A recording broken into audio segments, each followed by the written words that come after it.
మన thought pattern చూపించాలంటే దీన్ని అడగచ్చు అనమాట. దీన్ని ఏదైనా క్వశ్చన్స్ వేస్తూ ఉండాలన్నమాట. క్వశ్చన్స్ వేస్తుంటే మనకి చక్కగా అద్భుతంగా రిజల్ట్స్ చూపిస్తుంది. ఎస్ అంటే ఒక రకంగా ముందుకి వెనక్కి వెళ్తుంది.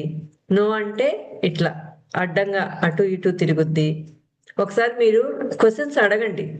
ఏదైనా ఒక ఫోటో గాని లేకపోతే ఏదైనా ఒకటి పెట్టుకొని ఇది అమ్మాయి లేకపోతే ఇది అబ్బాయి అట్లా అడిగి చూడండి. తప్పు చెప్తే ఎలా ఉంటుంది, కరెక్ట్ చెప్తే ఎలా వస్తుంది అనేది ఒకసారి అందరు చూడండి మీరు. ఫస్ట్ ఈ పెండ్యులంని అర్థం చేసుకోవాలి మనం. అది ఎస్ అయితే ఎలా చూపిస్తుంది, నో అయితే ఎలా చూపిస్తుంది అనేది మీకు ఒక క్లారిటీ రావాలి. నెక్స్ట్ ఒక చిన్న ఫోటో తీసుకోండి. పాస్పోర్ట్ ఫోటో మీది చిన్నప్పటిది కానీ లేకపోతే ఇప్పుడుదైనా పర్వాలేదు, ఒకసారి తెచ్చుకోండి. సరదాగా ఆడుకోవటం అంతే మనం. ఇప్పుడు ఆ ఫోటో మీద పెట్టి మీ ఫోటో మీద పెండ్యులంని పెట్టండి కొంచెం. ఇదిగోండి ఇట్లా ఇక్కడ ఉందనుకోండి ఫోటో, కొంచెం ఇంత ఎత్తులో పెట్టండి. మీ ఫోటో మీద ఇట్లా పెట్టి దాన్ని అమ్మాయి అని చెప్పండి. అప్పుడు ఎలా తిరుగుతుందో చూడండి. ఇది నాది ముందుకి వెనక్కి తిరుగుతుంది. ఎస్ అని చెప్తున్నాడు.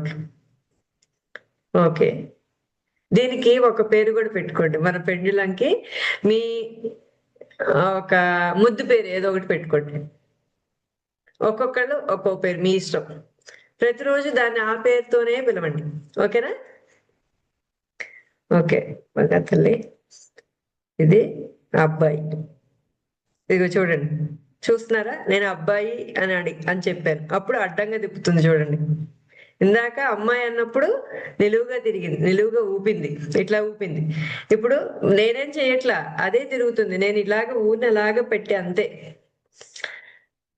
అదే ఆన్సర్ ఇచ్చేస్తుంది అనమాట మనకి.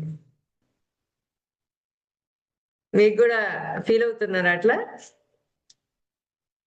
ఇప్పుడు నేను దీనికి హోపోనోపోనో చేస్తున్నా.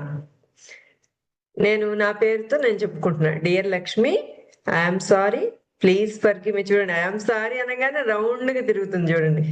మీరు కూడా మీ పేరుతో చెప్పుకోండి, డియర్ అని మీ పేరు చెప్పుకొని, I'm sorry, please forgive me, thank you, I love you, dear Lakshmi, I'm